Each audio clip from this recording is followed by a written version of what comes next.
नमस्कार विद्यार्थियों, आपके अपने YouTube चैनल आरपी कटारिया पर आपका एक बार फिर से हार्दिक अभिनंदन है, स्वागत।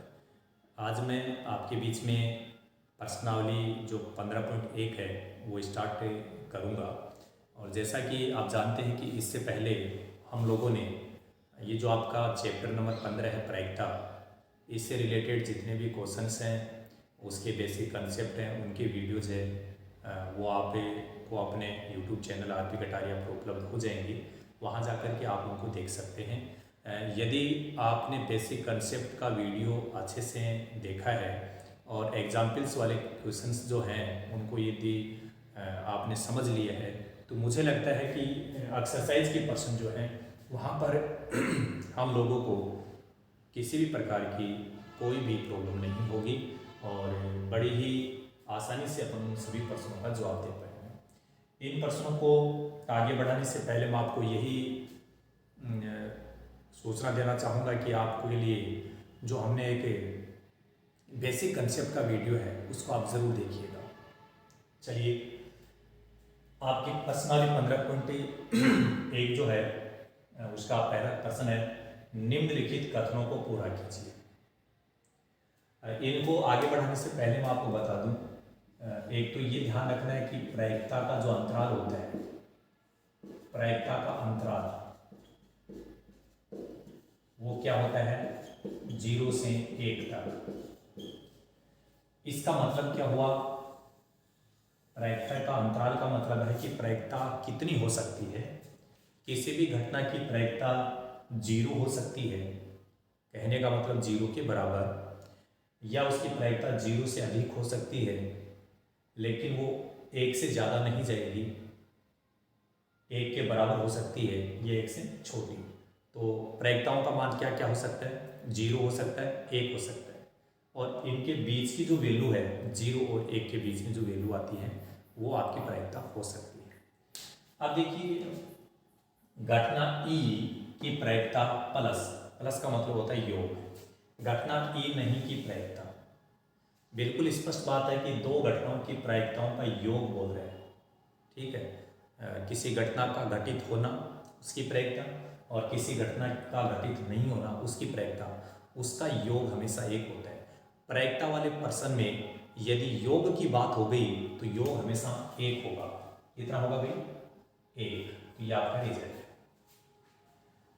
पॉइंट नंबर 2, उस घटना की प्रायिकता जो घटित नहीं हो सकती। भाई, ऐसी घटना जो घटित हो ही नहीं सकती तो वो कैसी घटना होगी? असंभव घटना या अनिश्चित घटना। और असंभव है तो उसकी प्रायिकता हमेशा 0 होती है। असंभव घटना, असंभव क्यों बोला? क्योंकि घटना घटित नहीं हो सकती। जो घटना घटित नहीं हो सकती ऐसा असंभव है, और असंभव की स्थिति में प्रायिकता हमेशा 0 होती है। और ऐसी घटना क्या कहलाती है? असंभव। असंभव बोल दो या चाहे अनिश्चित बोल दीजिए, दोनों ही एक ही बात है। असंभव या अनिश्चित घटना कहलाती है, ठीक है। एक बार फिर से बता दूं कि उस घटना की प्रायिकता, कौन सी घटना की? जो घटित नहीं हो सकती। हमें समझना ये कि जो घटना घटित हो ही नहीं सकती वो क्या होगी? असंभव या अनिश्चित। तो उस घटना का नाम तो हो जाएगा असंभव या अनिश्चित, जैसा हमने यहाँ लिखा है, और उसकी प्रायिकता होती है 0। और पॉइंट नंबर 3 में देखिए, उस घटना की प्रायिकता जिसका घटित होना निश्चित है। निश्चित है इसका मतलब बिल्कुल 100% संभव है, होगा। तो यदि कोई घटना निश्चित होती है और यदि वो निश्चित रूप से घटती है तो ऐसी घटना कहलाती है निश्चित घटना या संभव घटना, और उसकी प्रायिकता हमेशा होती है 1। क्या होती है? निश्चित घटना की प्रायिकता 1 होती है, और ऐसी घटना निश्चित या संभव घटना कहलाती है। निश्चित नहीं लिखना चाहो तो संभव घटना कहलाती है। पॉइंट नंबर 4 को बताने से पहले मैं एक बात बता दूं, हमने यहाँ पर बात की थी कि प्लस का मतलब होता है योग। प्रायिकता के किसी भी पर्सन में योग की बात हो गई तो योग हमेशा 1 ही होता है। अब देखिए पॉइंट नंबर 4 किसी प्रयोग की सभी प्रारंभिक घटनाओं की प्रायिकताओं का योग, प्रायिकताओं की योग की बात होगी। मैं बता चुका हूं कि योग तो हमेशा कितना होता है, एक होता है, तो ये आपका योग हो गया एक। किसी घटना की प्रायिकता किससे बड़ी या उसके बराबर होती है, यहां मैंने बताया था प्रायिकता का अंतराल, किसी भी घटना की प्रायिकता 0 से बड़ी हो सकती है या इसके बराबर हो सकती है, बट 1 के बराबर या 1 से छोटी। तो यहाँ हमें बताना पड़ेगा कि किसी घटना की प्रायिकता 0 से बड़ी या उसके बराबर होती है तथा 1 से छोटी, 1 से छोटी हो सकती है या उसके बराबर हो सकती है। तो प्रायिकता का मान 0 से 1 तक ही होता है और ये आपका रिजल्ट है। देखिए ये जो आपने पहला प्रश्न है ये भाषा का प्रश्न था और ये अपने नॉलेज के लिए ज़रूरी है, क्योंकि इन चीज़ों को जानने के बाद हम प्रायिकता के जो क्वेश्चंस हैं उनको बहुत ही बेहतरीन ढंग से समझ पाएंगे। अब ये प्रश्न संख्या जो 2 है उसमें भी भाषा वाले प्रश्न है, उसके लिए भी ऐसी ही अपने को समझ रखनी होगी। प्रश्न संख्या जो 2 है उसके लिए हम बात करेंगे।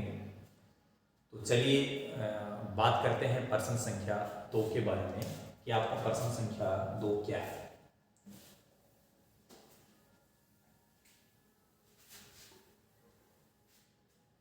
निम्नलिखित प्रयोगों में से निम्नलिखित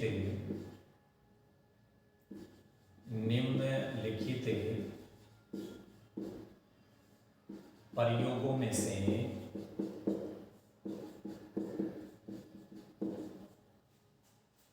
किन किन प्रयोगों के परिणाम समप्रायिक हैं, किन किन प्रयोगों के परिणाम समप्रायिक है, समप्रायिक है। स्पष्ट कीजिए, स्पष्ट कीजिए।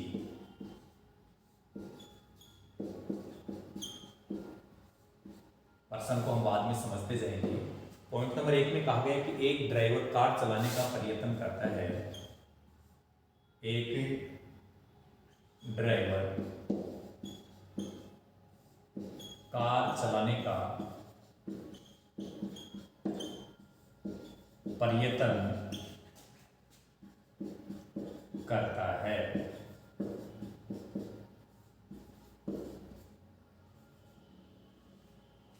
कार चलना प्रारंभ हो जाती है।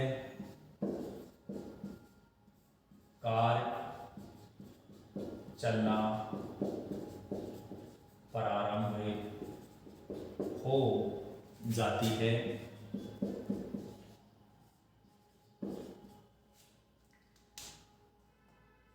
या कार चलना प्रारंभ नहीं होती है, या कार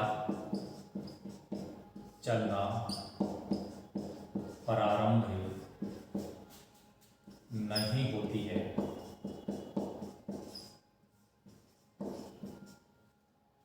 इसका जो जवाब होगा वो क्या होगा, पहले प्रश्न को समझते हैं। निम्नलिखित प्रयोगों में से किन किन प्रयोगों के परिणाम समप्रायिक हैं। जैसे यहाँ पर जो भी बात बोली जाएगी उसको हम एक प्रयोग मानेंगे और उसकी जितनी भी संभावनाएं हो सकती हैं वो सब घटनाएं होंगी।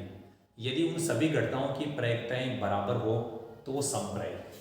सम का मतलब समान, प्रायिक का मतलब प्रायिकता। ऐसी घटना जिनकी प्रायिकताएं समान हो तो वो प्रयोग समप्रायिक कहलाता है। सम का मतलब समान, प्रायिक का मतलब प्रायिकता। यहाँ देखिए एक ड्राइवर कार चलाने का प्रयत्न करता है। ये सेंटेंस हमें कह रहा है कि मान लो ड्राइवर है वो कार चलाने का प्रयत्न यदि करता है तो क्या होगा आप बताइए, कार चलेगी या नहीं चलेगी। यदि प्रयत्न करता है तो ये शब्द तो यही जाहिर करता है कि कार चलेगी। अब कार चलेगी तो ये निश्चित है, इसका मतलब उसकी प्रायिकता तो हो गई 1। अब पर्यटन कर रहा है, उस स्थिति में कार नहीं चलेगी, ये असंभव है, उसकी प्रायिकता 0। क्या वहां पर दोनों की प्रायिकताएं बराबर आ रही हैं? कार चलने की प्रायिकता और कार नहीं चलने की प्रायिकता बराबर है क्या? बराबर नहीं है, क्योंकि कार चलने की संभावना ज़्यादा है, कारण क्योंकि वो पर्यटन कर रहा है। तो यहाँ पर कार चलना प्रारंभ हो जाती है, इसकी प्रायिकता, और कार चलना प्रारंभ नहीं होती है, इसकी प्रायिकता बराबर नहीं है। इसलिए ये जो प्रयोग है वो समप्रायिक नहीं है।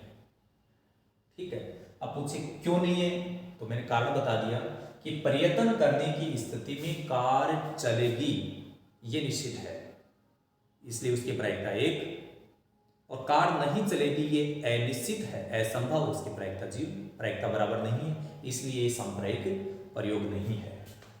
ऐसे ही हम यदि पॉइंट नंबर 2 की बात करें तो पॉइंट नंबर 2 में है, एक खिलाड़ी बास्केटबॉल को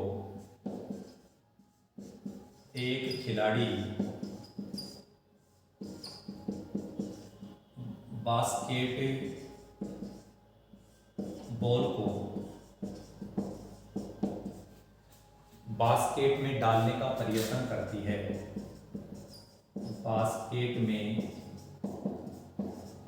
डालने का प्रयत्न करती है, वह बास्केट में बॉल डाल पाती है या नहीं डाल पाती है? वह बास्केट में बॉल डाल पाती है या नहीं डाल पाती है? नहीं डाल पाती है। ठीक वैसा ही पॉइंट है ये, जैसे पहले पॉइंट की बात की थी हमने कि एक खिलाड़ी बॉल को बास्केट में डालने का प्रयत्न करती है, और हम ये मान के चलते हैं कि यदि कोई व्यक्ति प्रयत्न करता है तो उस काम में निश्चित सफल हो जाता है, ऐसा अमूमन माना जाता है, लगभग होता भी है। तो बास्केटबॉल में डालने का यदि वो प्रयत्न कर रही है तो यहाँ पर 2 घटनाएं बताई है कि वह बास्केट में बॉल डाल पाती है या नहीं डाल पाती है। एक घटना ये, एक ये है। इन दोनों में से ये घटना निश्चित हो जाएगी, क्योंकि वो प्रयत्न कर रही है, इसलिए निश्चित जो घटना हो जाएगी वो निश्चित घटना कहलाती है, और उसकी प्रायिकता होगी 1। नहीं डाल पाती, ये तो संभव ही नहीं है, क्योंकि प्रयत्न कर रही है, तो ऐसा हो ही नहीं सकता कि वो डाल नहीं पाएगी, ये तो असंभव है। और असंभव होती है वो अनिश्चित घटना होती है या असंभव घटना होती है, वहाँ उसकी प्रायिकता 0। क्या आपको लगता है कि इन दोनों घटनाओं की प्रायिकता बराबर होगी? बराबर तो नहीं है। बराबर नहीं है तो इनकी समान प्रायिकता नहीं है, इसलिए ये जो प्रयोग है वो समप्रायिक नहीं है। अब यदि इसके रिजल्ट की बात आती है तो प्रत्येक विद्यार्थी अपने हिसाब से लिख सकते हैं कि इसमें दोनों घटनाएं जो हैं उनके घटित होने की प्रायिकता बराबर नहीं है, इसलिए ये समप्रायिक नहीं है। बस इतनी सी बात बता दीजिएगा। अब पॉइंट नंबर जैसे 3 की बात करें तो पॉइंट नंबर 3 में है कि एक सत्य असत्य प्रसंग का अनुमान लगाया जाता है। एक सत्य या असत्य प्रश्न का अनुमान लगाया, सत्य असत्य प्रश्न का अनुमान लगाया जाता है। उत्तर सही है या गलत होगा? उत्तर सही है या गलत होगा? देखिए, एक सत्य या असत्य प्रश्न, सत्य असत्य का मतलब है किसी पर्सन के लिए अपने को यही बताना है कि या तो ये सत्य या असत्य, लेकिन उसके लिए प्रयत्न नहीं है, उसके लिए क्या लगाया जा रहा है? अनुमान। और अनुमान की स्थिति में आप ही बताओ, मान लो कोई पर्सन है, या तो वो सत्य होगा या असत्य। अब अपने को पता तो है नहीं, लेकिन हम क्या लगा रहे हैं? अनुमान लगा रहे हैं। और जब भी अनुमान लगाया जाता है, आइडिया लगाया जाता है, तो दोनों ही संभावनाएं हैं। वो सत्य भी हो सकता है, वो असत्य भी हो सकता है, क्योंकि हमें पता नहीं है, हम लगा रहे हैं अनुमान। अनुमान लगाने की स्थिति में वो पर्सन का उत्तर सही होगा, ऐसा हो सकता है, और गलत होगा, ऐसा भी हो सकता है। तो ये दोनों ही घटनाएं हैं, उनकी बराबर संभावनाएं हैं, और बराबर संभावनाएं हैं तो इनकी प्रायिकताएं क्या होगी? समान प्रायिकता। इसलिए ये जो प्रयोग है वो समप्रायिक होगा। तो आपने देखा कि इसमें प्रयोग समप्रायिक नहीं है, क्योंकि प्रयत्न करने की स्थिति में एक ही घटना घटित होने की संभावना ज़्यादा है, दूसरे की संभावना नहीं है, तो वहाँ प्रायिकता बराबर नहीं है, ये भी नहीं है। यहाँ पर हमने अनुमान लगाया, तो अनुमान लगाने की स्थिति में दोनों का उत्तर सही या गलत दोनों हो सकते हैं, दोनों में से एक होगा, लेकिन बराबर संभावना है, तो ये समप्रायिक है, समान प्रायिकता है इन दोनों घटनाओं की, इसलिए ये जो प्रयोग है वो समप्रायिक होगा। पॉइंट नंबर यदि 4 की बात करें, तो पॉइंट नंबर 4 में है एक बच्चे का जन्म होता है, एक बच्चे का जन्म होता है, वह एक लड़का है, वह एक लड़का है या एक लड़की है, एक लड़की है। यहां देखिए, जैसे मान लीजिए कोई बच्चा है, उसका जन्म होने वाला है। बच्चे का जन्म लेना एक प्रयोग है, लेकिन उससे पहले हम कंफर्म नहीं कह सकते कि वो बच्चा लड़का होगा या लड़की। क्या ऐसा हम कह सकते हैं? अब हम अनुमान यदि लगाएं तो क्या हो सकता है? बराबर संभावना है कि जितनी उस बच्चे के लड़का होने की संभावना है, उतनी ही संभावना क्या है? लड़की होने की। यदि एक की ही संभावना होती है तो हम सीधा ही बोल दें कि लड़का ही होगा, लड़की नहीं होगी, या लड़की ही होगी, लड़का नहीं होगा, लेकिन ऐसा अपन कंफर्म नहीं कर सकते।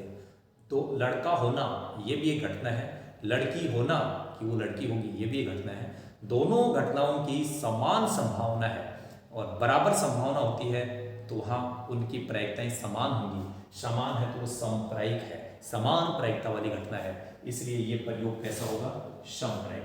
तो लास्ट वाले पॉइंट नंबर 3 और जो 4 है वो समप्रायिक प्रयोग है, और ये समप्रायिक नहीं है, ये बात हमने आपको बता दी। बाकी रिजल्ट की बात आती वो अपने अपने हिसाब से बच्चे लिख सकते हैं, निष्कर्ष के तौर पे आप समझ चुके होंगे। अब देखिए पॉइंट नंबर जो 3 है, प्रश्न संख्या 3 सॉरी, तो वह भी भाषा का प्रश्न है, तो उसको भी हम समझ लेते हैं। देखिए प्रश्न संख्या जो आपका 3 है, उसमें जो भाषा बताई जाएगी उस प्रश्न को समझ लो, उत्तर मैं आपको बता देता हूं। प्रश्न संख्या 3 है कि फुटबॉल के खेल को प्रारंभ करते समय फुटबॉल के खेल को प्रारंभ करते समय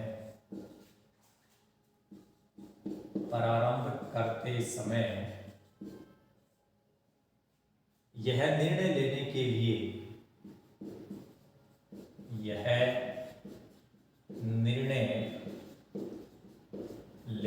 लिए कि कौन सी टीम पहले बॉल लेगी, कि कौन सी टीम पहले बॉल लेगी, इसके लिए सिक्का उछालना एक न्याय संगत विधि क्यों माना जाता है? इसके लिए सिक्का उछालना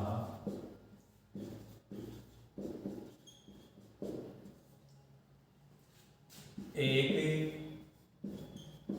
न्याय संगत संगत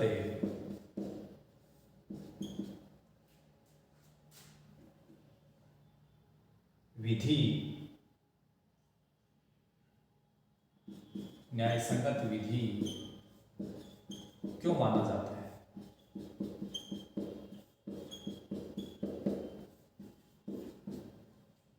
देखिए, ये आपका प्रश्न संख्या 3 है। फुटबॉल के खेल को प्रारंभ करते समय, यहाँ फुटबॉल का खेल बोल रहा है। अब खेल कोई भी हो सकता है, वैसे क्रिकेट हो, वॉलीबॉल हो, खो खो हो, कबड्डी, कोई भी मैच हो सकता है। यह निर्णय लेने के लिए, हालांकि फुटबॉल के खेल की बात हो रही है यहाँ तो अपने को ध्यान यही रखना है। फुटबॉल के खेल को प्रारंभ करते समय यह निर्णय लेने के लिए कि कौन सी टीम पहले बॉल लेगी। कोई भी खेल स्टार्ट किया जाता है तो कौन उस गेम को स्टार्ट करेगा, इसके लिए आपको पता होगा टॉस किया जाता है, टॉस। और वो टॉस किसके माध्यम से? सिक्के के माध्यम से, ठीक है। और यही कह रहा है, इसके लिए सिक्का उछालना एक न्याय संगत विधि क्यों माना गया है, कि सिक्का ही क्यों उछाला जाता है, उसको न्याय संगत क्यों माना जाता है। उसका कारण क्या है कि सिक्के के जो दो भाग हैं, चित और पट, जब तक उछाला नहीं जाए तब तक उन दोनों के प्राप्त होने की जो प्रायिकता है, संभावना है, प्रायिकता का मतलब ही संभावना होता है, तो वो बराबर है। चित भी आ सकता है, पट भी आ सकता है। ऐसा नहीं है कि दोनों की संभावना अलग अलग है, बराबर संभावना है। यदि अलग अलग संभावना होती तो सिक्के को उछाला नहीं जाता, ठीक है। संभावना बराबर है, इसका मतलब क्या है कि वो सांप्रायिक प्रयोग है। साथ साथ में बराबर संभावना होने के कारण जो भी रिजल्ट आता है उसमें सिक्का किसी के साथ, किसी भी टीम के साथ पक्षपात नहीं करता, तो यह पक्षपात रहित विधि है। तो इसका सिंपल सा उत्तर हम लिख सकते हैं कि सिक्का उछालना एक सांप्रायिक, सिक्का उछालना एक सांप्रायिक प्रयोग है। सांप्रायिक प्रयोग कौन होता है? जिसकी जितनी भी घटनाएं हैं, जैसे चित आना, पट आना, ये घटना है, उनकी प्रायिकता बराबर हो, तो वो प्रयोग होता है सांप्रायिक। तथा परिणाम है वो पक्षपात रहित होता है। पक्षपात रहित कहने तो उसमें पक्षपात नहीं होता, पक्षपात रहित होता है। ये आप इसका रिजल्ट लिख सकते हैं कि सिक्का उछालना, तो उस पर चित आना या पट आना, उनकी प्रायिकता या संभावना बराबर होती है। और जहाँ संभावना बराबर होती है वहाँ समान प्रायिकता हो जाती है, तो वो प्रयोग होगा सांप्रायिक।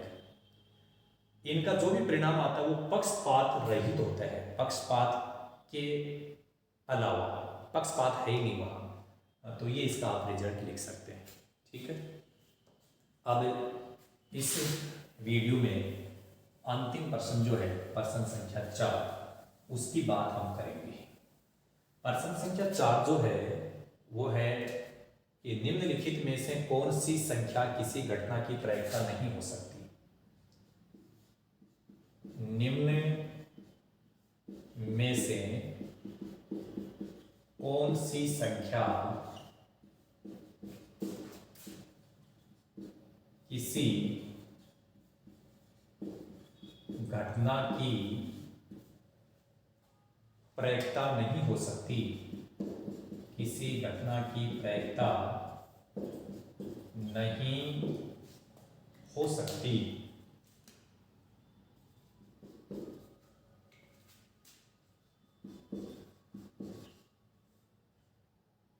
इसमें ऑप्शन दिया गया है, ऑप्शन ए में 2/3,